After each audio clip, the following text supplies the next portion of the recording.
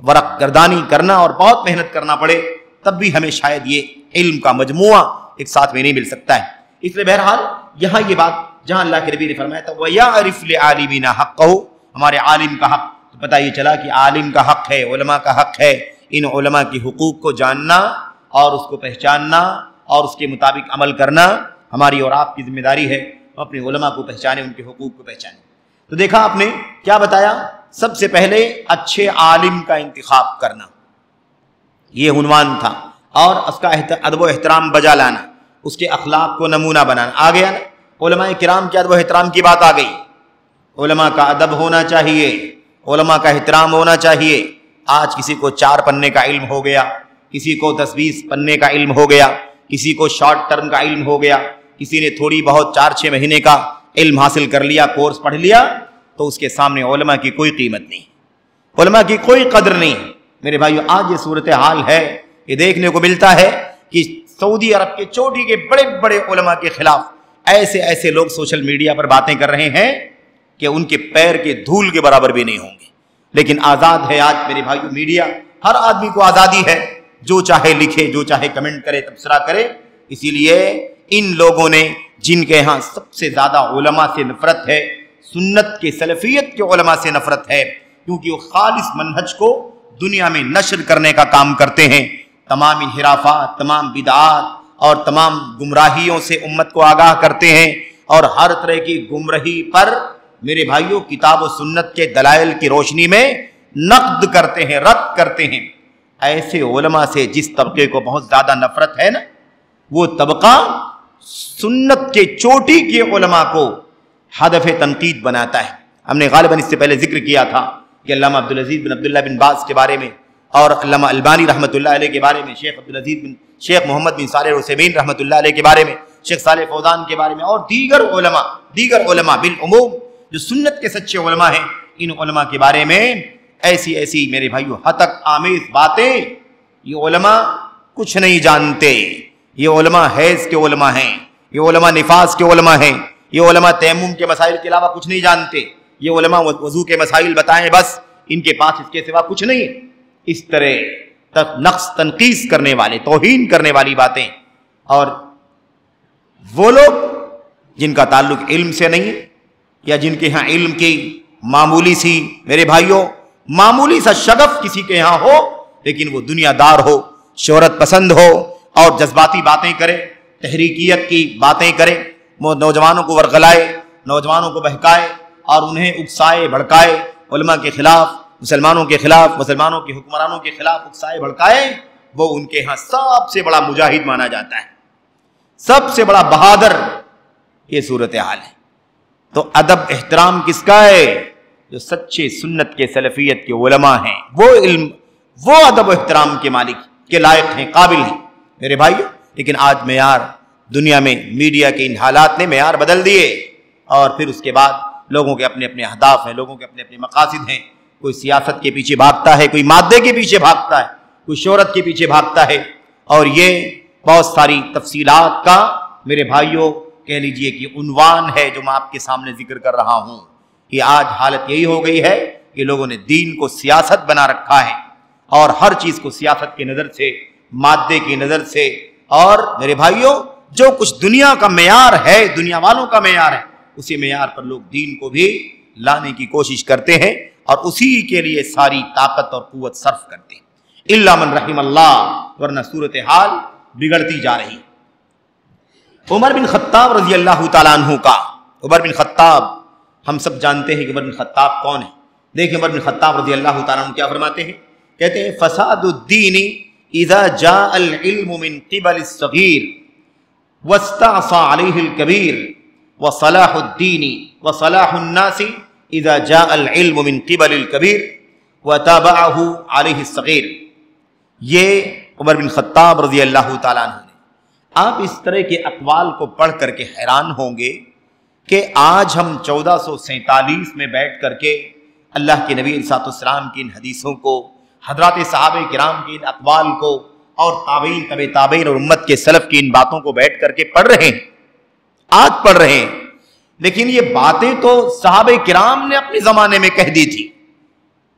تابعین نے اپنے زمانے میں کہہ دی تھی میرے بھائیوں. اور ان سب سے پہلے، ان دونوں زمانوں سے پہلے اللہ کے نبی محمد رسول اللہ صلی اللہ علیہ وسلم یہ بات کہہ رہے ہیں ہمارے عالم کا جو حق نہ پہچانے اس کا راستہ ہمارا راستہ ایک نہیں ہے، وہ ہمارے راستے پر نہیں ہے. لیس علی طریقتنا ولیس علی سنتنا ولیس علی منہجنا، وہ ہمارے طریقے پر، ہمارے راستے پر نہیں ہے. جو چھوٹوں پر شفقت اور بڑوں کا احترام اور علماء کا حق نہ پہچان. اللہ کے نبی نے فرمایا آخر کیا مسئلہ تھا؟ اس وقت تو اللہ کے نبی کے صحابہ ہی تھے نا، اللہ کے نبی کے سامنے صحابہ کرام ہی تھے. ان صحابہ کا احترام کون نہیں کرتا تھا؟ صحابہ کا احترام صحابہ نہیں کرتے تھے. یہ تو ظاہر سی بات ہے کہ جو اللہ کے نبی علیہ الصلوۃ والسلام کے سامنے تھے وہ صحابہ ہی تھے. صحابہ کے علاوہ اللہ کے نبی کے سامنے کوئی اور نہیں تھا. کیا ایسا کوئی سوچ سکتا ہے کہ ایک صحابی دوسرے صحابی کا احترام نہیں کرتا تھا؟ ایک صاحب علم اور فضل دوسرے کا احترام نہیں کرتا تھا. علماء کا احترام نہیں تھا صحابہ کرام کے درمیان. کوئی سوچ سکتا؟ اللہ اکبر. اس کا بھی تذکرہ آگے آئے گا، اس کا بھی تذکرہ آگے آئے گا. حضرت زید رضی اللہ تعالیٰ عنہ اور حضرت عبداللہ ابن عباس نبی کریم صلی اللہ علیہ وسلم کے چچا زاد بھائی، تذکرہ آئے گا. میں ابھی وہ باتیں ذکر کر کے قبل از وقت نہیں وہ باتیں لانا چاہتا ہوں. وہ باتیں آگے آ رہی ہیں انشاءاللہ تبارک و تعالیٰ کہ کس طرح سے صحابہ ایک دوسرے کے علم کا احترام کیا کرتے تھے، اور وہ احترام کہ آج ہم تصور بھی نہیں کر سکتے، اتنا احترام کرتے تھے. سوال یہ پیدا ہوتا ہے کہ پھر آخر نبی کریم صلی اللہ علیہ وسلم اپنی زبان مبارک سے کس دور کے بارے میں کہہ رہے ہیں کہ ہمارے عالم کا حق نہ پہچانے، ہمارے عالم کا حق نہ پہچانے. میرے بھائیو اندازہ لگاؤ کہ اللہ کے نبی صلی اللہ علیہ وسلم نے وحی الہی کی روشنی میں یہ بات کہی کہ ہمارے عالم کا، اور ہمارے عالم کا کہا. اس کے عالم، ہمارے عالم. یہ نسبت کیسی ہے؟ یہ نسبت قرآن کی، سنت کی نسبت تو ہے ہی، لیکن اس کے اندر شرف کی نسبت بھی ہے کہ وہ عالم نبی کریم صلی اللہ علیہ وسلم کا عالم ہے. جیسے نسبتوں سے مقام بڑھ جاتے ہیں، اللہ کا گھر، اللہ کی مسجد، اللہ کی اونٹنی، اللہ کا رسول، اللہ کا کعبہ، جیسے ان نسبتوں سے میرے بھائیوں اللہ تبارک و تعالیٰ کی نسبت سے، اضافت سے مقام بڑھ جاتا ہے، ایسے ہی نبی کریم صلی اللہ علیہ وسلم کی طرف بھی اگر کسی کی نسبت ہو تو ان کا مقام بڑھ جاتا ہے. تو ہمارے عالم کا حق نہ پہچانے. میرے بھائیوں اب غور کرنے کی بات یہی تو ہے جو عمر بن خطاب رضی اللہ تعالیٰ عنہ فرماتے ہیں کہ فساد الدین، یہ اس کی تشریح ہے. اللہ کے نبی کی حدیث کو یہاں پر سمجھیں. کہتے ہیں فساد الدین اذا جاء العلم من قبل الصغیر استعصى علیہ الکبیر. کہتے ہیں دین کا بگاڑ اس وقت ہوتا ہے، دین میں فساد کب آتا ہے؟ دین میں فساد کب آتا ہے؟ جب علم چھوٹے کی طرف سے آئے، چھوٹا بولنا شروع کر دے، چھوٹا بات کرنا شروع کر دے، ہے نا، بڑوں کا منصب وقت سے پہلے لینا شروع کر دے، چھوٹا بولے، چھوٹا بولے. علم کہاں سے آئے؟ چھوٹے کی طرف سے آئے. استعصى علیہ الکبیر. اب چھوٹی کی بات ہے، چھوٹی ہے، غیر معتبر ہے، نامعتبر ہے، کم معتبر ہے، تو بڑے کو کیسے راس آئے گی؟ وہ بڑے کو کیسے راس آئے گی؟ ہونا کیا چاہیے؟ بڑے کے پیچھے چھوٹا چلے، علم بڑے کی طرف سے آئے، چھوٹا اس کی پیروی کرے. لیکن اگر چھوٹا بولنے لگے اور بڑے کو اپنا پیروکار بنانا چاہے تو فساد الدین، دین کا بگاڑ شروع ہو جاتا ہے. دین کا بگاڑ کہاں سے آتا ہے؟ جب علم چھوٹے کی طرف سے آئے اور بڑا اس کو ماننے کے لیے، تسلیم کرنے کے لیے تیار نہ ہو. کیوں؟ اس لیے کہ وہ علم جو چھوٹے کی طرف سے آیا ہے وہ علم معتبر نہیں ہے، کمزور ہے اور مستند نہیں ہے.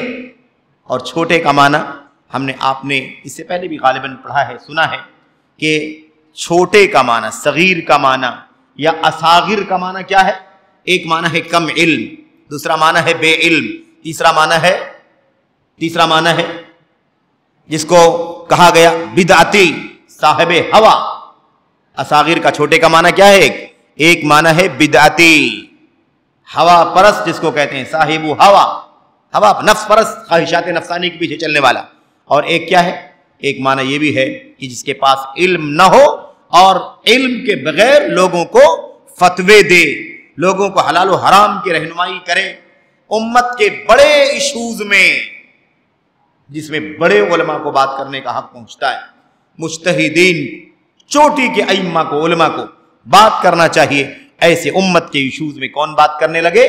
جس کے پاس علم نہیں ہے. یہ تمام معانی ہیں کس کے؟ اصاغر کے، اور ایسے ہی صغیر کے. صغیر کے، اصغر کے کیا معنی ہے میرے بھائیو؟ اللہ کے نبی نے فرمایا تھا نا، قیامت کی نشانیوں میں سے ایک نشانی کیا ہے؟ ان یلتمس العلم عند الاصاغر، کہ علم چھوٹوں کے پاس حاصل کیا جائے، علم چھوٹوں سے تلاش کیا جائے، چھوٹوں کے پاس. ان اصاغر کا معنی یہ بیان کیا گیا، جاہل، بے علم، کم علم، بدعتی، اور قبل از وقت مسند پر آ جانے والا، وقت سے پہلے مفتی بن جانے والا، امت کی رہنمائی کرنے والا. یہ کیا ہے؟ اسی کو اصاغر کہا جاتا ہے. یہاں پر اللہ کے نبی علیہ السلام کی حدیث کے بعد عمر بن خطاب فرماتے ہیں دین کا بگاڑ اس وقت ہوتا ہے جب علم چھوٹے کی طرف سے آتا ہے. چھوٹا کم علم کی طرف سے آتا ہے، بے علم کی طرف سے آتا ہے، بدعتی کی طرف سے آتا ہے، نفس پرست کی طرف سے آتا ہے. ایک نااہل آدمی علم کے منصب پر براجمان ہونے لگتا ہے، اس کی طرف سے آتا ہے استعصى علیہ الکبیر. اب کبیر جو ہے یعنی بڑا جو ہے، علم میں بڑا جو ہے نا، وہ کیا ہوتا ہے؟ اسے بہت زیادہ گرانی ہوتی ہے اسے قبول کرنے میں، کیونکہ قبول کرنے کے قابل نہیں. تو دین کا فساد آئے گا کہ نہیں آئے گا؟ قیادت بڑے کو کرنی چاہیے، چھوٹے کو ماتحتی رکھنی چاہیے. تو چھوٹا آگے آ رہا ہے اور بڑے کو چاہتا ہے میرے پیچھے چلے، تو فساد آئے گا کہ نہیں آئے گا؟ بڑے ہیں تو وہ اپنے علم کے مطابق عمل کریں گے، چھوٹے کی تابعداری نہیں ہوگی، فساد آئے گا. دین کے اندر کیا پیدا ہوگا؟ فساد اور بگاڑ. وصلاح الناس، اور لوگوں کی بھلائی کب ہوتی ہے؟ لوگوں کی بھلائی کب ہوتی ہے؟ اذا جاء العلم من قبل الکبیر، جب علم بڑے کی طرف سے آئے. تابع علیہ الصغیر، اور چھوٹا اس کی پیروی کرے، چھوٹا اس کی متابعت کرے. آپ اندازہ لگائیے کہ یہ بات عمر بن خطاب رضی اللہ تعالیٰ عنہ اپنے زمانے میں کہہ رہے ہیں. عمر بن خطاب کے سامنے ایک ہی طبقہ رہا ہوگا نا، ایک ان کے اپنے ساتھیوں کا طبقہ ہے صحابہ کا، اور اس کے بعد ایک ہی طبقہ ان کے سامنے رہے گا. وہ کون سا ہے؟ تابعین کا طبقہ. گویا کہ تابعین کے بارے کے سامنے، صحابہ اور تابعین کے سامنے عمر بن خطاب رضی اللہ تعالیٰ عنہ فرماتے ہیں کہ علم چھوٹے کی طرف سے آئے، بڑا اسے نہ مانے تو دین کا فساد آتا ہے. اور جب علم بڑے کی طرف سے آئے اور چھوٹا اسے تسلیم کر لے، اکڑے نہیں، انانیت نہ کرے بلکہ تسلیم کر لے، اسے مان لے، متابعت کرے، پیروی کرے. صلاح الناس، تو لوگوں کی بھلائی، انسانیت کی بھلائی آتی ہے جب بڑے کی طرف سے علم آئے اور ہم چھوٹے اس کی پیروی کریں. اور دین بگڑ جاتا ہے جب چھوٹا علم کی بات کرے اور بڑے کو اپنا تابعدار بنانا چاہے. میرے بھائی کتنی بڑی بات ہے، کتنی عظیم بات ہے جو عمر بن خطاب رضی اللہ تعالیٰ عنہ نے کہہ دی. آپ سوچیں دین کا فساد. اچھا، دو لفظوں پر غور کریں، دو لفظوں پر. پہلے حصے میں کیا فرمایا؟ فساد الدین، دین کا بگاڑ، دین کا بگاڑ. اور دوسرے میں کیا فرمایا آگے؟ صلاح الناس، لوگوں کی بھلائی. دین کا بگاڑ تو دین کی بھلائی ہونی چاہیے، یا لوگوں کی بھلائی ہے تو لوگوں کا فساد ہونا چاہیے. لیکن فساد کے لیے کیا کہا؟ دین کا فساد. اور بھلائی کے لیے کیا کہا؟ انسانیت کی بھلائی. کیا مطلب ہے اس کا؟ اس کا مطلب یہ ہے کہ نقصان اگر چھوٹے نااہل آگے آئیں اور بڑوں کو اپنا ماتحت بنانا چاہیں تو انسانوں کا ہی نقصان نہیں ہوگا، دین ہی تہوبالا ہو جائے، دین ہی تہس نہس ہو جائے، دین برباد ہو جائے. اس لیے کہ یہ ایک دم الٹا ہے، الٹا بالعکس جس کو کہتے ہیں کہ علم چھوٹوں کی طرف سے آئے اور بڑے اس کی تابعداری کرنے پر مجبور ہوں اور نہ کریں تو دین ہی خراب ہو جائے گا. اور اس کے دوسرے مرحلے میں کیا کہا؟ وہ فساد صلاح الناس، اور لوگوں کی بھلائی ہو جائے گی جب علم بڑے کی طرف سے آئے اور چھوٹے اس کا ساتھ میں اس کی پیروی کریں. دیکھا آپ نے؟ اب اس حدیث سے، اس اثر سے ہمیں کیا معلوم پڑا؟ اس اثر سے، اس حدیث کے اس سبق جو ہمارا چل رہا ہے سبق جو ہمارا چل رہا ہے طلب علم سے پہلے اچھے عالم کا انتخاب اور اس کا ادب و احترام اور اس کے اخلاق کو نمونہ بنانا، یہاں دیکھیے کیا ثابت ہوتا ہے؟ ثابت یہ ہوتا ہے کہ سب سے بڑا ادب اور احترام یہی ہے، سب سے بڑا ادب اور احترام کیا ہے؟ کہ عالم کو اللہ نے مقام بلند عطا فرمایا ہے، اسے اپنی شایان شان مقام پر سمجھا جائے، اسے اس کا مقام دیا جائے۔ اگر وہ مقام نہ دیا جائے گا تو کیا ہوگا؟ ادب احترام نہیں ہوگا، تنقیص ہوگی، توہین ہوگی، بے عزتی ہوگی، اور اس کے نتیجے میں انسانیت کا نقصان ہوگا، انسانیت کو بھلائی کے بجائے بگاڑ آ جائے گا، دین بگڑ جائے۔ تو اللہ کے نبی عمر بن خطاب رضی اللہ تعالیٰ عنہ نے یہ بات بہت ہی زیادہ، جس کو کہتے ہیں نا ہم، جانچ پڑتال کے، چھان پھٹک کر کے، بہت گہرے تجزیے کے ساتھ، اور ویسے بھی میرے بھائیوں بات لمبی ہو جاتی ہے۔ عمر بن خطاب رضی اللہ تعالیٰ عنہ کون ہے؟ عمر بن خطاب المحدث الملہم، المحدث، محدث نہیں بلکہ کیا ہے وہ؟ محدث الملہم، اللہ، یہ مقام ہے ان کا۔ محدث کسے کہتے ہیں؟ اللہ، محدث کے معنی بیان کرنے والا، اور محدث کا مطلب جسے بیان کیا جائے، اور ملہم کا مطلب جس کے دل میں بات ڈالی جائے، جس کے دل میں بات ڈالی جائے۔ تو عمر بن خطاب محدث ہیں، ملہم ہے، یعنی اللہ تبارک و تعالیٰ نے یہ مقام عطا فرمایا ہے کہ ان کے دل میں، ان کی سوچ میں، ان کے ذہن میں اللہ تبارک و تعالیٰ کی طرف سے بہت عظیم الشان منصوبے، بہت عظیم الشان فیصلے، بہت عظیم الشان اسٹینڈ اللہ تبارک و تعالیٰ ڈالتا رہا ہے۔ اور امت کے علماء نے کتابیں لکھی ہیں جن میں یہ جمع کیا ہے کون کون سے مسئلے ہیں، کہاں کہاں عمر بن خطاب رضی اللہ تعالیٰ عنہ نے اپنے رب کی موافقت فرمائی۔ اللہ کے نبی صلی اللہ علیہ وسلم کی حدیثوں میں بہت ساری باتیں موجود ہیں، اس کا خلاصہ یہ ہے کئی مسائل میں عمر بن خطاب رضی اللہ تعالیٰ عنہ کی رائے کے موافق، یعنی ان کی سوچ اور ان کی فراست اور ان کی دینی بصیرت کے مطابق اللہ تبارک و تعالیٰ کا کلام اترتا تھا۔ اللہ کے نبی علیہ السلام سے آ کر کے کہنے لگے، اللہ کے نبی، اگر یہ جو مقام ابراہیم ہے، ابراہیم علیہ السلام کے نشان قدم، اگر اسے نماز پڑھنے کی جگہ بنا لیا جاتا تو بڑا اچھا ہو جاتا۔ نماز پڑھنے کی جگہ، آج طواف کرنے والے 7 شوط کے بعد 2 رکعت نماز پڑھتے ہیں کہ نہیں پڑھتے؟ رکعتیں طواف کی 2 رکعتیں۔ عمر بن خطاب نے یہ بات کہی اللہ کے نبی صلی اللہ علیہ وسلم سے، اللہ تبارک و تعالیٰ نے اس کی موافقت میں آیت اتار دی، وَاتَّخِذُوا مِن مقام ابراہیم مصلی، ابراہیم علیہ السلام کے کھڑے ہونے کی جگہ کو نماز کی جگہ بنا لو۔ اللہ کے نبی کے پاس آئے، اے اللہ کے نبی صلی اللہ علیہ وسلم، اِنَّهُ يَدْخُلُ عَلَيْكَ بَرٌّ وَفَاجِرٌ، اے اللہ کے نبی آپ کے گھر میں ہر طرح کے لوگ آتے ہیں، اچھے لوگ بھی آتے ہیں، برے لوگ بھی آتے ہیں، نیک لوگ بھی آتے ہیں، بد لوگ بھی آتے ہیں، ہر طرح کے لوگ آتے ہیں، اور آپ کے پاس جب آتے ہیں تو آپ کی ازواج مطہرات امہات المؤمنین سامنے ہوتی ہیں۔ مجھے نہیں پسند آتا اللہ کے نبی کہ آپ کی ازواج مطہرات، ہماری مائیں آپ کے پاس موجود ہوں اور اجنبی اچھے برے آئیں اور ان کو دیکھیں، ان کا سامنا ہو، مجھے نہیں راس آتا۔ اللہ کے نبی، کاش اللہ تبارک و تعالی حجاب کا، چہرے کے پردے کا حکم نازل فرما دیتا تو بڑا اچھا۔ اور اس کے بعد آیت کریمہ اتر گئی، یا نساء النبی لستن کاحد من النساء ان اتقیتن فلا تخضعن بالقول، یہ آیت کریمہ اور ساری آیتیں ہے نا، یدنین علیہن من جلابیبہن، اپنے چہروں پر، اپنے جسموں پر موٹی چادروں کا پلو ڈال لیتی ہیں، پردے کا حکم نازل ہو گیا۔ ایسی 1 2 3 باتیں نہیں ہیں، امت کے علماء نے کئی حدیثوں کو جمع کیا ہے تو اس کی تعداد 10 تک پہنچتی ہے، جن میں اللہ تبارک و تعالیٰ نے عمر بن خطاب رضی اللہ تعالیٰ عنہ کی، میرے بھائیوں، بصیرت کے موافق آیتیں اتاری۔ اور خود عمر بن خطاب رضی اللہ تعالیٰ عنہ بیان فرماتے ہیں، وافقت ربی فی 3، میں نے 3 چیزوں میں اپنے رب کی موافقت کی ہے، یعنی میں نے چاہا کہ کاش اللہ ایسا حکم اتار دیتا، اللہ نے اتار دیا۔ میں نے سوچا اللہ ایسا حکم اتار دیتا، اللہ نے اتار دیا۔ ایسے بہت سارے مسائل ہیں۔ بہرحال یہ موضوع الگ ہے. صرف بات اتنی سی کرنی تھی کہ عمر بن خطاب رضی اللہ تعالیٰ عنہ کا مقام کیا ہے. انہوں نے اگر یہ بات کہی ہے کہ علم جب چھوٹوں کی طرف سے آئے اور بڑوں کے لیے گرانی کا سبب ہو، تسلیم کرنا آسان نہ ہو، مشکل ہو، تو دین بگڑ جاتا ہے، دین کا بگاڑ آتا ہے.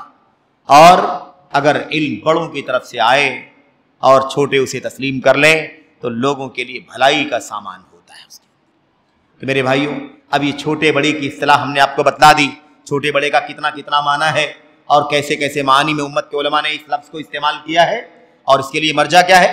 اس کے لیے مرجع ہے علامہ ابن عبد البر القرطبی، علامہ ابن عبد البر القرطبی النمری المالکی رحمۃ اللہ علیہ، ان کی کتاب جامع بیان العلم و فضلہ، جامع بیان العلم و فضلہ، علم اور اس کی فضیلت کے سلسلے میں بڑی عظیم الشان کتاب. اس کتاب کے اندر انہوں نے بڑی تفصیل سے گفتگو کی ہے کہ صغیر کا معنی کیا ہوتا ہے، چھوٹے کا معنی کیا ہوتا ہے، کبیر بڑے کا معنی کیا ہوتا ہے. یاد رکھیں یہاں چھوٹے بڑے عمر کے حساب سے بات نہیں چل رہی ہے. ایسا بھی ہو سکتا ہے کسی کی عمر کم ہو لیکن اللہ تبارک و تعالیٰ اسے بڑے علم سے نواز دے تو وہ چھوٹا اپنی عمر کے مطابق چھوٹا ہوگا لیکن علم کے معیار کے اعتبار سے کیا ہو جائے گا، بڑا ہو جائے گا. اور اس کی سب سے بڑی مثال کیا ہے؟ حضرت عبداللہ ابن عباس رضی اللہ تعالیٰ عنہ کی شخصیت. چھوٹے تھے عمر کے حساب سے لیکن بدری صحابہ، جو بزرگ صحابہ کرام تھے نا بدر میں شریک ہونے والے، اس پائے کے صحابہ کرام کی مجلس میں بلائے جاتے تھے. کیوں؟ اس لیے کہ وہ عمر میں ضرور چھوٹے تھے لیکن مقام، علم کے مقام کے اعتبار سے وہ بڑے تھے. تو یہ بات واضح رہے، ایسا نہیں ہے کہ جو عمر میں چھوٹا ہے وہ چھوٹا ہی ہے. بات کیا ہے؟ علم اور فقہ، بصیرت، قرآن سنت، اور اس کا علم کتنا گہرا ہے، کتنی بصیرت ہے، اور کتنا اللہ تبارک و تعالیٰ نے اسے زندگی میں برتنے اور عمل کرنے کی توفیق عطا فرمائی ہے. یہ ہے معیار. اس کے بعد عمر بن خطاب رضی اللہ تعالیٰ عنہ کا ایک دوسرا قول بھی ہمارے سامنے ہے. عمر بن خطاب رضی اللہ تعالیٰ عنہ فرماتے ہیں، اور یہ کتاب کی ترتیب کے مطابق 154 نمبر ہے، قول نمبر، اثر نمبر کیا ہے؟ 154، صفحہ نمبر 125 پر ہے اردو ایڈیشن کے اندر. عمر بن خطاب رضی اللہ تعالیٰ عنہ فرماتے ہیں، تواضعوا لمن علمکم وتواضعوا لمن تعلمون، تواضعوا لمن علمکم وتواضعوا لمن تعلمون.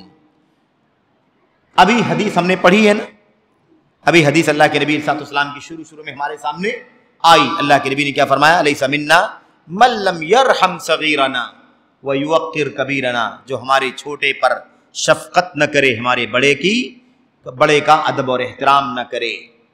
یہاں اللہ کے نبی صلی اللہ علیہ وسلم کے حدیث کے مطابق یہ دیکھو، عمر بن خطاب کہتے ہیں تواضعوا لمن علمکم، جو تمہیں علم سکھائیں ان کے سامنے تواضع رکھو، تواضع کرو. اپنے علماء کے سامنے، اپنے علماء کے سامنے تواضع کرو. تواضع یعنی کیا مطلب؟ چھوٹے بن کر کے، متواضع بن کر کے رہو. اللہ کے نبی علیہ الصلوۃ والسلام کی حدیث میں ہے، من تواضع للہ رفعہ اللہ، جو اللہ کے لیے تواضع اختیار کرتا ہے اللہ اسے بلندی عطا فرما دیتا ہے. اور یہاں کیا فرمایا؟ جو تمہیں علم سکھائیں ان کے لیے تواضع اختیار کرو. کیا مطلب؟ وہ علماء، وہ مشائخ، وہ اساتذہ، وہ مدرسین، وہ مقررین جن سے ہم علم حاصل کرتے ہیں، چاہے باقاعدہ کسی مسجد میں، مدرسے میں، مکتب میں، جامعہ میں بیٹھ کر کے کسی سے باقاعدہ کسی استاد کے سامنے کلاس میں علم حاصل کرتے ہیں، وہ بھی ہمارا معلم ہے.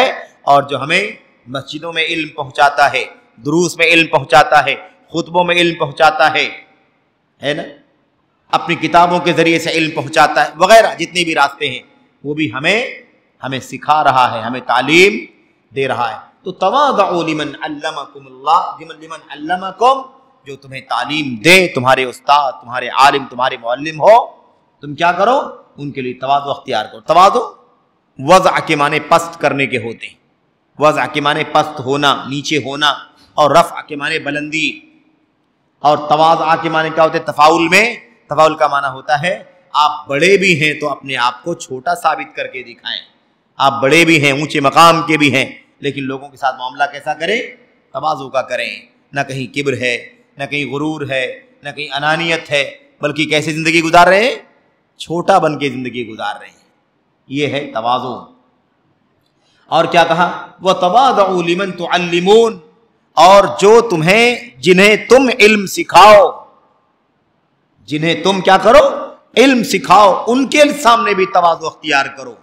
یعنی ایسا نہیں ہے کہ اپنی شاگردان، اپنے طلبہ، اپنے اسٹوڈنٹ کے سامنے آدمی تکبر کے ساتھ، انانیت کے ساتھ، گھمنڈ کے ساتھ اور تعلی کے ساتھ گفتگو کرے.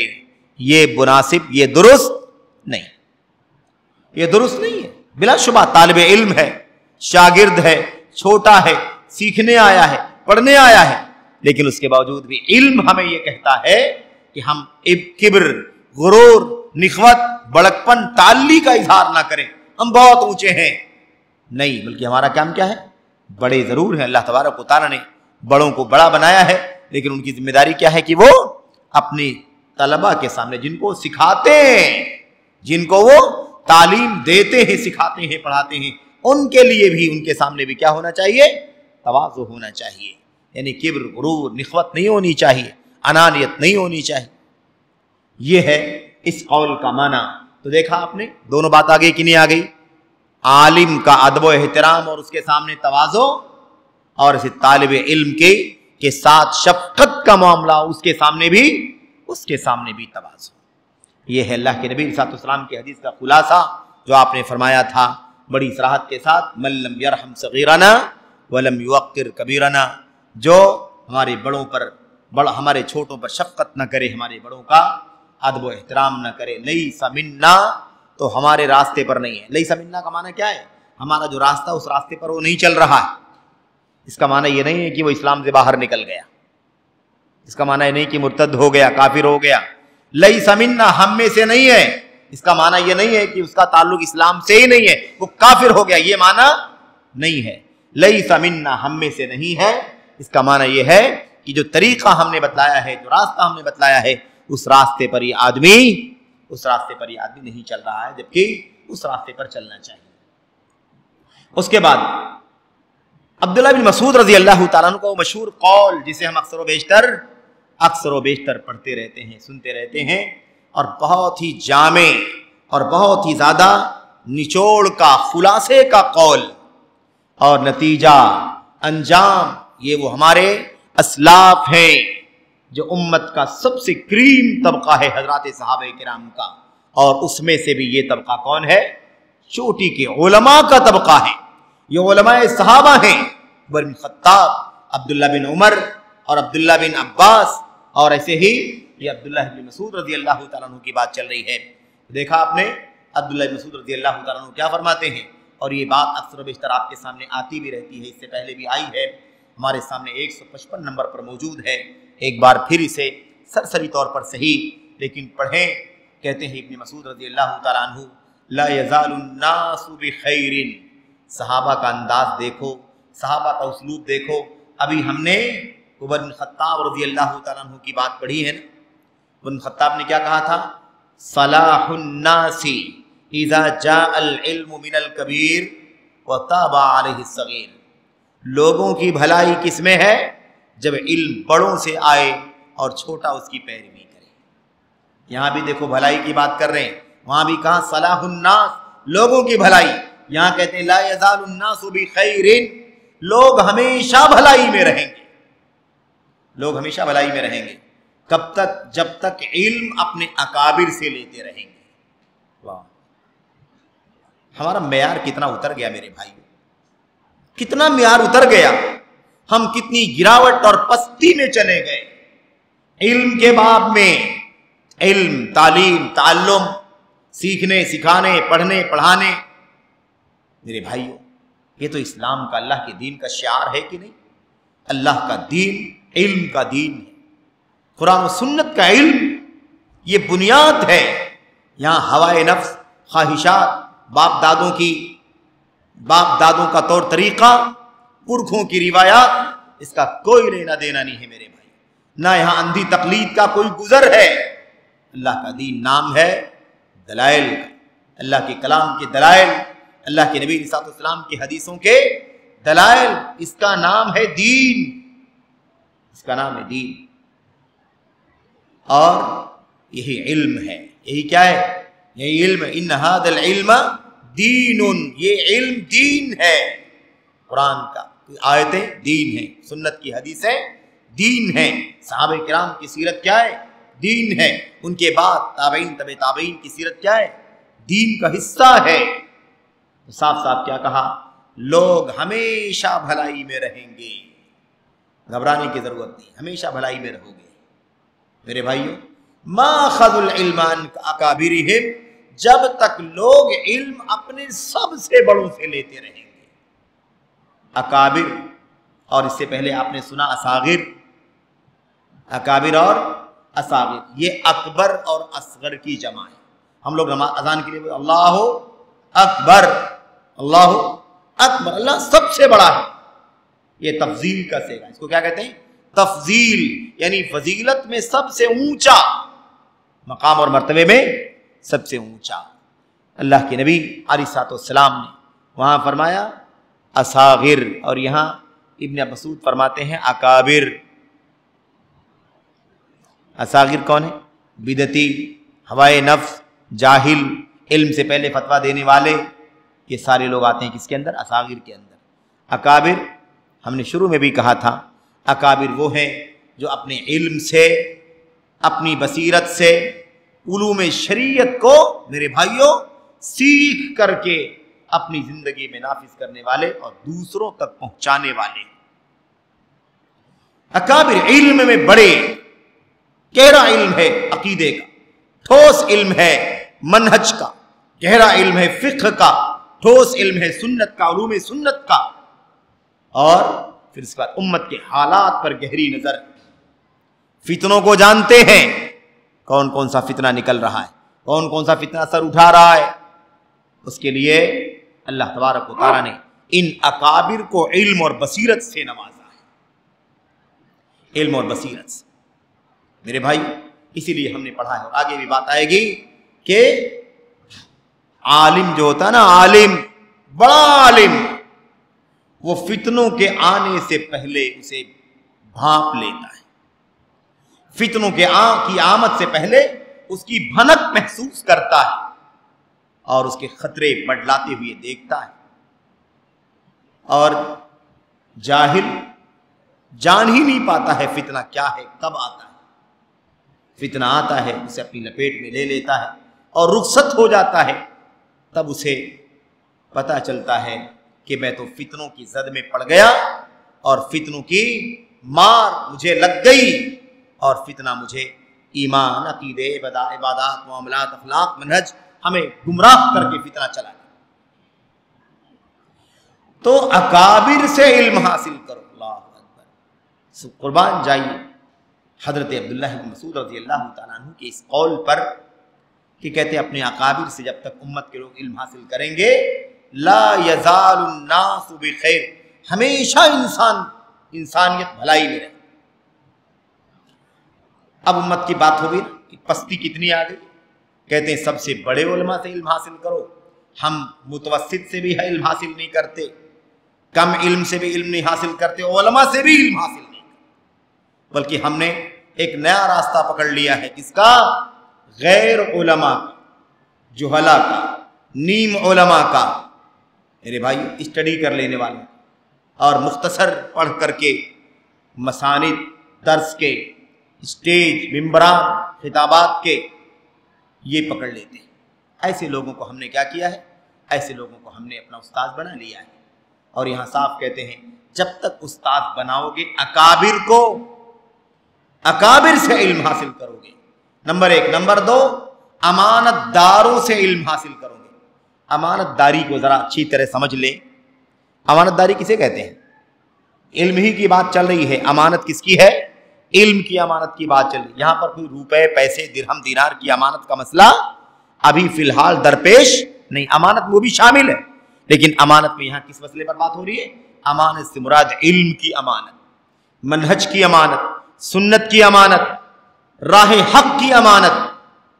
اور اس میں اگر خیانت ہو گئی تو پھر یاد رکھیں کہ اسے حق نہیں پہنچتا کہ وہ اپنی زبان کھولے اور لوگوں کا معلم اور استاد بننے کی کوشش کرے. امین ہونا چاہیے، عقیدہ وہ بتلائے جو اللہ کے کلام کا، نبی کے سنت کا عقیدہ ہے، جو صحابہ کرام کے منہج کا عقیدہ ہے، وہ عقیدہ امت کو بتلائے۔ تعویل صفات نہ سکھائے، اللہ کے ناموں کی تعویل نہ کرے، اللہ کی صفات کی تعویل نہ کرے کہ یہ علم کیا ہے، یہ جو تعویل کے ساتھ جو باتیں بتلا رہا ہے یہ کیا ہے، یہ امانت داری نہیں ہے، یہ امانت داری نہیں، یہ تو خیانت ہے، خیانت۔ اللہ تبارک و تعالیٰ کے اسماء اور صفات کی تعویل کرنا، اسے اپنی عقل کی لونڈی بنا لینا اور جو سمجھ میں آئے اس کی تعویل کر کے آگے بڑھ جانا۔ میرے بھائی یاد رکھیں کہ کیا کہا، صاف لفظوں میں کہا، اکابرہم و امنائہم، امنا امین ہونا چاہیے، امانت دار، علم کی امانت، فقہ کی امانت، تعلیم کی امانت، تربیت کی امانت، صحیح عقیدہ بتائے، صحیح سنت کا راستہ بتلائے، راہ سلف کی رہنمائی کرے، صحابہ کرام کے مشن کی طرف لے جائے، کسی پارٹی کی طرف، کسی فکر کی طرف، کسی جھنڈے کی طرف، کسی حزب کی طرف نہ لے کر کے جائے۔ میرے بھائی آج بڑے بڑے نام ہیں، کوئی رافضی بنا رہا ہے، کوئی شیعہ بنا رہا ہے، کوئی منکر سنت بنا رہا ہے، کوئی صحابہ کی توہین کرنے والا بنا رہا ہے، کوئی اللہ کے اسماء و صفات کی تعویل کرنے والا بنا رہا ہے، کوئی میں اکثر کہتا ہوں کہ جہاد کے نام پر دنگا فساد کرنے والا بنا رہا ہے۔ میرے بھائی کیا نہیں ہو رہا ہے، کیا نہیں ہو رہا ہے؟ یہ ہے امانت، اس کو نہیں کہتے، یہ امانت داری نہیں ہے، خیانت ہے۔ امانت یہ ہے کہ اللہ کا کلام، نبی کا فرمان اور صحابہ کرام نے جو زندگی گزاری، ما انا علیہ واصحابی ما انا علیہ اليوم واصحابی، آج جس راستے پر میں اور میرے صحابہ چل رہے ہیں وہی راستہ دراصل امانت داروں کا راستہ ہے۔ امانت داری یہ ہے کہ ہم امت کے لوگوں کو کتاب اللہ سے، سنت سے، صحابہ کے مشن سے جوڑیں، نہ کوئی نئے فرقے کے تعارف کرائیں، نہ کسی جھنڈے کی پہچان کرائیں، نہ کسی شخصیت کی، نہ کسی فکر کی، نہ کسی سوچ کی طرف اس کا تعارف اور انٹروڈکشن نہ کرائیں۔ یہ خیانت ہے کہ صحابہ کے راستے سے، تابعین کے راستے سے ہٹا کر لوگ نئے نئے دھڑوں میں امت کو بانٹنے کی کوشش کریں۔ یہ امانت داری نہیں، خیانت ہے میرے بھائی۔ اور کیا کہا، وعلمائہم، یہ دیکھو اپنے علماء، پہلے کہا اپنے بڑوں سے، اور پھر ساتھ میں دوسری شرط کیا لگائی، امانت داروں سے، اور تیسری بار پھر دہرا دیا اپنے علماء سے، اور دوسری روایت میں ہے وعن خیارہم، اور اپنے سب سے نیک اور اچھے لوگوں سے علم حاصل کرتے رہیں گے تب تک بھلائی میں رہیں۔ امت کا بھلا کب ہوگا بھائی؟ کب ہوگا امت کا بھلا، انسانیت کا بھلا کب ہوگا؟ جب وہ علم حاصل کریں گے سب سے بڑے علماء سے، امانت دار علماء سے، اور سب سے نیک اور پاکیزہ طبیعت اور عمل کے علماء سے علم حاصل کریں گے، تب وہ کیا ہوں گے؟ بھلائی میں رہیں گے۔ جاہلوں سے علم حاصل کریں، نیم عالموں سے، متعالمین سے، برادر سے، سسٹر سے، نااہلوں سے علم حاصل کریں گے، بھلائی میں نہیں رہیں گے۔ امانت داروں کے بجائے خائنوں سے علم حاصل کریں گے تو ہم بھلائی میں رہیں گے؟ نہیں رہیں گے بھلائی میں۔ اور اچھوں سے علم حاصل کریں گے، اچھے زبان، گفتار، کردار میں کوئی فرق نہیں، اسٹیجوں پر الگ چہرہ اور فیس بک پر الگ چہرہ، تحریروں میں الگ چہرہ، زبان گندی، فکر غلط نہیں۔ میرے بھائیوں یہ نہیں ہے اچھائی، یہ گفتار و کردار ایک ہونا چاہیے۔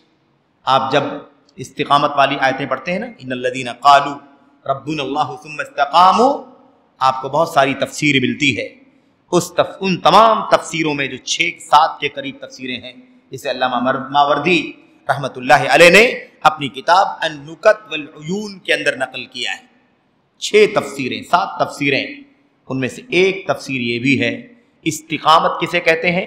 استقامت اس وقت مانی جائے گی، کسی آدمی کی استقامت کب مانی جائے گی؟ جب اس کا ظاہر اس کا باطن سیم، اس کا ظاہر اس کا باطن سیم ہو۔ دوسری تفسیر کیا ہے؟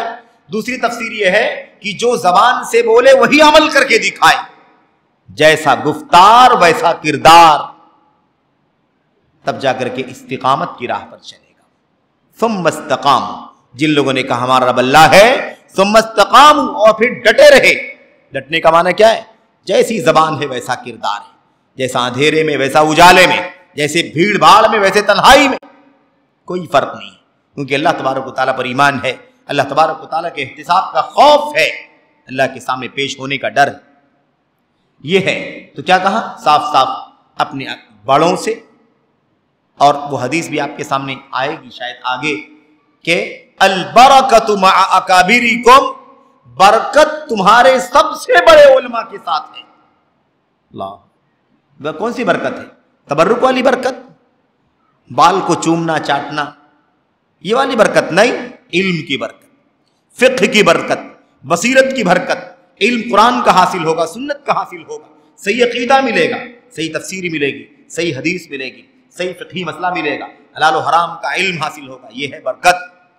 وہ برکت نہیں ہے تبرک والے معنی میں جو لوگ لیتے ہیں میرے بھائیوں، کہ چومنا چاٹنا، پیروں تلے سے مٹی اٹھانا، یہ جو طریقے چلتے ہیں صوفیوں کے یہاں، یہ سب اللہ تبارک و تعالیٰ کے دین میں بدعت کے قبیل سے آتے ہیں۔ اچھا، یہ تو ہو گیا ایک پہلو۔ دوسرا پہلو، پہلا پہلو کیا تھا؟ یہ بھلائی میں کب تک رہیں گے۔ دوسرا مسئلہ سمجھا دیا ہم نے، آپ کے سامنے سرسری طور پر بول دیا ہے پہلے ہی، لیکن پڑھ لو اسے۔ کہتے ہیں وَإِذَا أَخَذُوهُ عَنْ صِغَارِهِمْ وَشِرَارِهِمْ هَلَكُوا، مگر جب لوگ علم اپنے چھوٹوں سے حاصل کریں گے، اپنے چھوٹوں سے علم حاصل کریں۔ اب یہاں آگے لفظ آ گیا کہ نہیں آ گیا؟ ہم نے وہاں بھی ذکر کیا تھا اکابر، اور اس کے پہلے کیا فرمایا اللہ کے نبی نے؟ اصاغر، اکابر اور اصاغر، اور یہاں پر آ گیا، یہاں کیا آ گیا؟ صغارہم، صغار، کبار کے مقابلے میں صغار، اور اکابر کے مقابلے میں اصاغر۔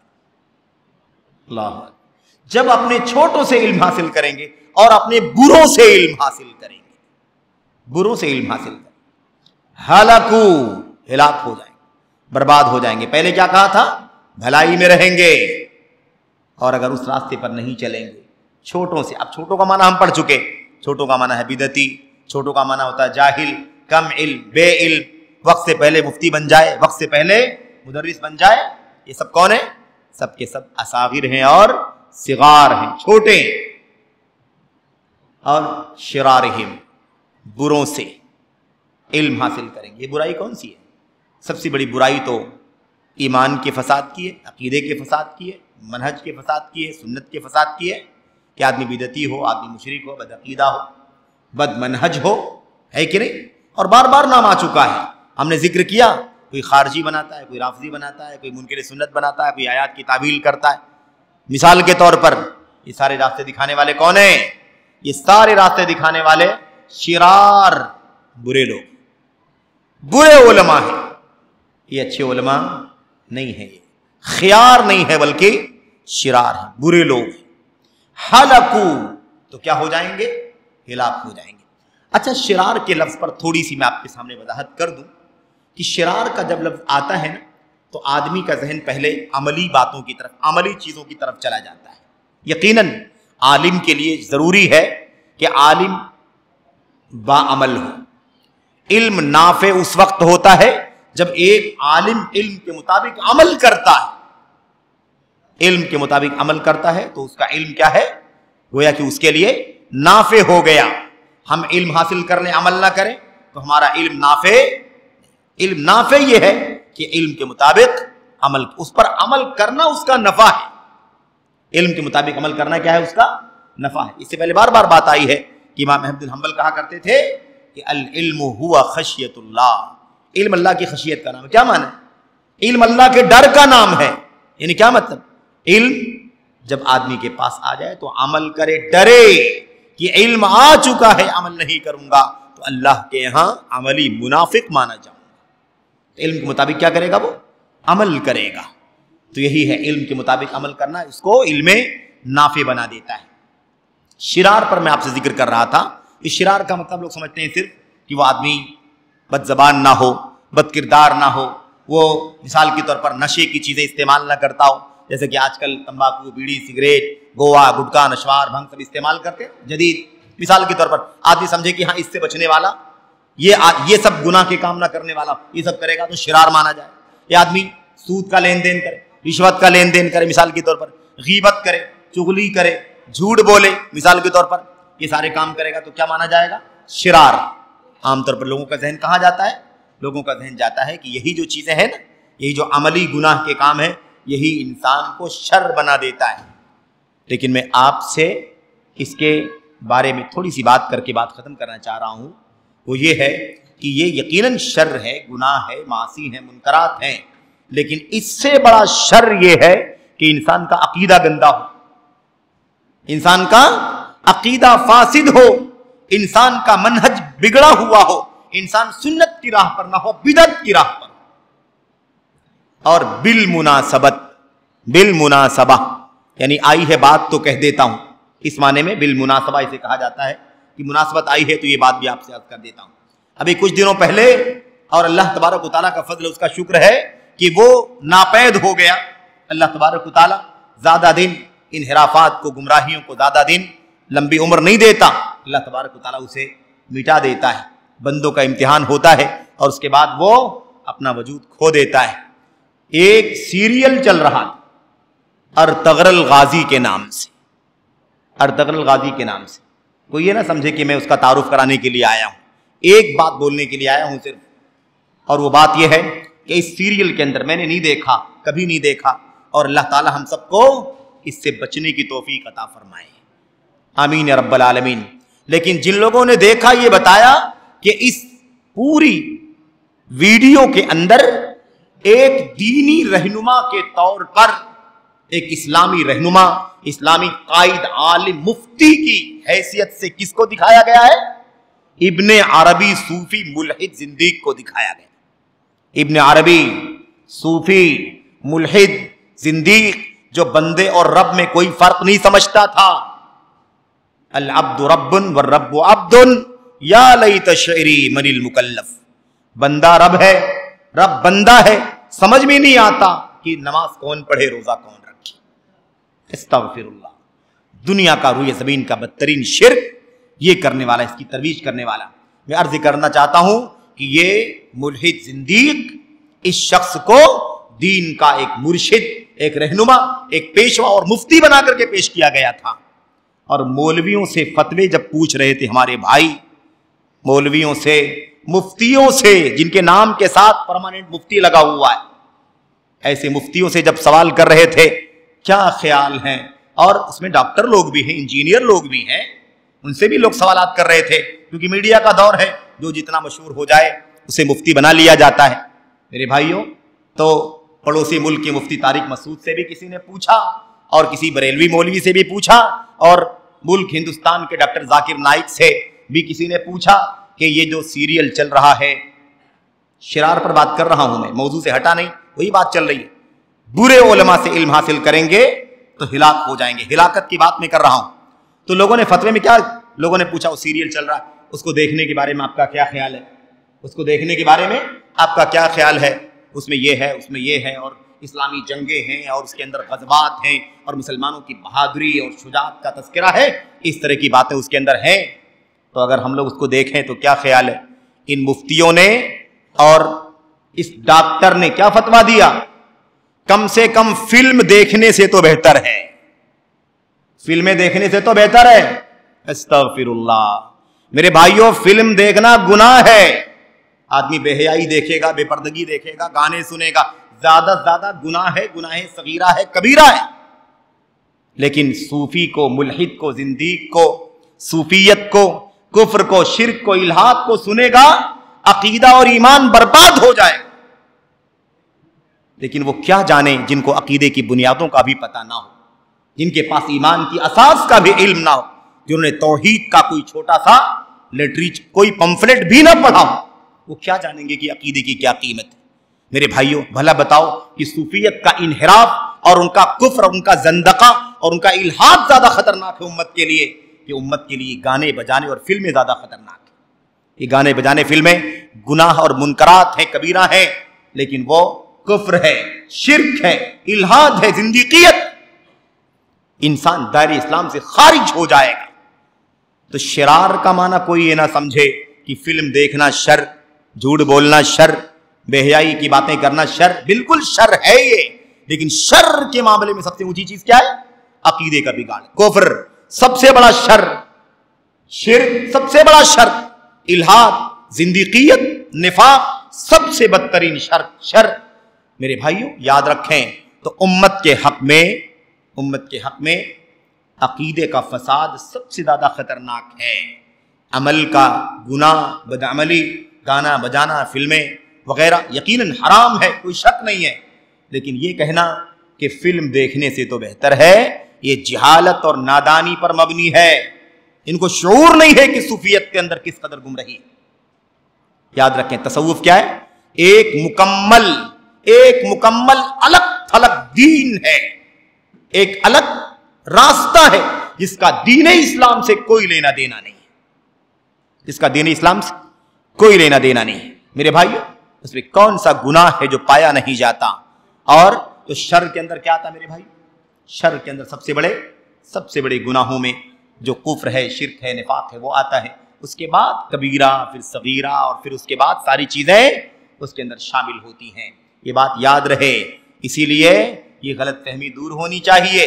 لوگ قبروں پر، مزاروں پر چکر لگا رہے ہیں، لیکن دین قائم کرنے والی جماعتوں کو ان کے عقیدے کی اصلاح کرنے کی فکر نہیں ہے، لیکن تصویروں پر کالک پوتنے اور فلموں کے خلاف محاذ چلانے اور نشہ مکت مہم چلانے کی بڑی فکر ہے۔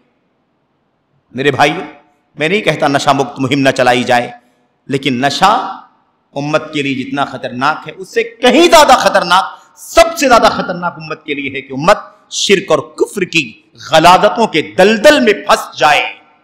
یہ سب سے بدترین کام ہے میرے بھائیوں۔ تو یاد رہے کہ جب لوگ علم اپنے چھوٹوں سے لیں گے اور اپنی بروں سے لیں گے، شرار سے، برے لوگوں سے لیں گے، ہلاکو تو ہلاک ہو جائے۔ اللہ سے دعا کریں کہ اللہ تبارک و تعالی ہمیں اور آپ کو یہ باتیں سلف امت کے اقوال، آیات، احادیث اور اس کے ساتھ ساتھ سلف امت کے اقوال پڑھنے کی، سمجھنے کی توفیق عطا فرمائے۔ یہ ہم نے حدیث پڑھی ہے، اس کے بعد عمر بن خطاب کے اقوال پڑھے، اب اس ہمارے سامنے عبداللہ بن مسعود کے اقوال کا قول تھا، اس کے آگے ابن عباس رضی اللہ تعالیٰ عنہ کا قول اور دیگر صحابہ تابعین کے اقوال آ رہے ہیں۔ اللہ تبارک و تعالی ہمیں اور آپ کو پڑھنے کی، سمجھنے کی توفیق عطا فرمائے، اور موجودہ حالات کے سنگین فتنوں میں، تباہ کن فتنوں میں ہمیں اور آپ کو سنجیدگی سے ان باتوں پر عمل کرنے کی توفیق عطا فرمائے۔ آمین رب العالمین۔ صلی اللہ وسلم وبارک علی نبینا محمد وعلی آلہ وصحبہ اجمعین۔ السلام علیکم ورحمۃ اللہ وبرکاتہ۔